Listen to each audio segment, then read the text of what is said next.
All right, there has to be a level of excitement because the Detroit Lions understand the position they're in. And because of that position, they have gone out and they have signed not one, not one, not two, but three veteran players to their practice squad this week. And I think that it's fair to say that at least one and likely two of these players will end up on the active roster very, very soon. And who knows, even likely to play at some point. So let's look at what it is. And then here's what we're going to talk about in this video. We're going to talk about who the players are, what their potential is to bring to the Detroit Lions, and also why now? Like, why add these players in week 11 of the NFL season? We're going to talk about all that. But before I do that, like, subscribe. Okay, that's it. We don't need to beg you for that. You guys have been here for a long time. All right.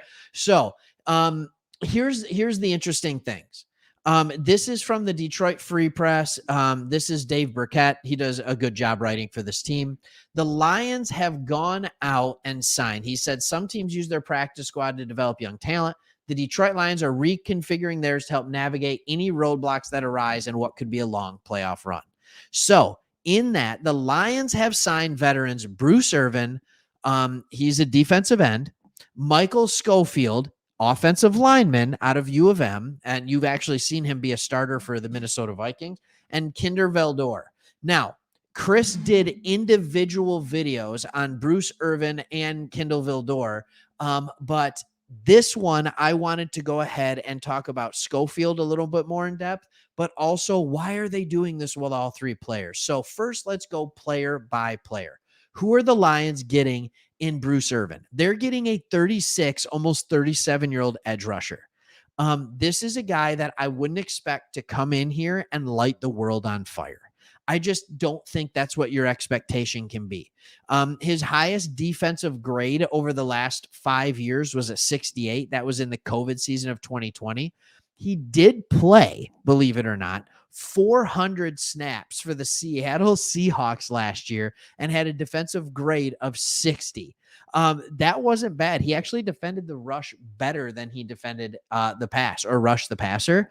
But he is a guy that started playing in the NFL in 2012, and through 2017, he was just a very solid player. His highest sack total in a season is 10, but when you look over his career, he had 4 last year, 0 the 2 years previous to that, but then he had 8, 7, 9, 7, 5, 6, 2, 10. Like he just has been a prolific defensive player. The one, and then we'll talk about Vildor just a little bit. There's not a ton here. He was drafted in 2020 out of Georgia Southern. He's a 5th round pick, and he has been fine. Like as a defender, he's been I would say similar to like I know I you're gonna hate me when I say this, everybody, but grade wise, he's similar to Will Harris. I think he does other things, but he is a guy who brings 3.5 years playing experience, and he can bolster that practice squad. He's not the one that I would expect to be thrown into the fire anytime soon. He's not, but the guy that I would expect to have some things is Michael Schofield. All right. Michael Schofield has been a player, and he is currently 33 years old. He's a guard. He's out of Michigan. He always has been a much better pass protector than a run blocker. All right. This is a guy who has played almost 6,000 offensive snaps, 5,900 or 5,950. And his grades do not reflect any decline in his game. They don't reflect any decline in his game. And this is a guy that was a full-time starter for 2 years in Denver. And then he was a full-time starter for 3 years for the LA Chargers. And then again in 2021 for the Chargers. And last year he played 418 snaps for the Bears, posting blocking grades of 66.9 and 66.8.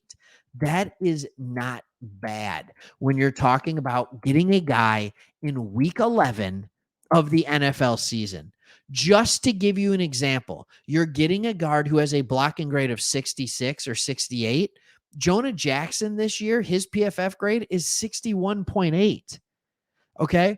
And the question of why did we get him? We have Jackson, we have Glasgow. Well, Jonah Jackson is now dealing with another new injury. The dude is injury prone, unfortunately. I hate to say it. And Halapalui Vaitai, I think he's probably done for the year. And so now you're already at a position where it's like, all right, you're one injury away from Kayode Iwasika. I can never pronounce it. I pride myself on pronouncing names well too. That's frustrating. But you're one away from Iwasika playing and then a rookie. Right. And so I think what happens when you have a team like the Lions that are going to be making a playoff push, that are an expected playoff team, not making a playoff push, they're an expected playoff team. You need to be able to say, who is a veteran that we can go to and not freak out? Like, who's a vet that we can go to and not freak out? And Bruce Irvin is a vet that you can go to and not freak out. Michael Schofield is a vet that you can go to and not freak out. Like, if you were telling me that we were going into a playoff game and Glasgow or Jackson were hurt and unable to play, so you had to turn to Michael Schofield, I'd say he'll be fine because he's going to be sandwiched in between Big Frank Ragnow and either Taylor Decker or Penei Sewell.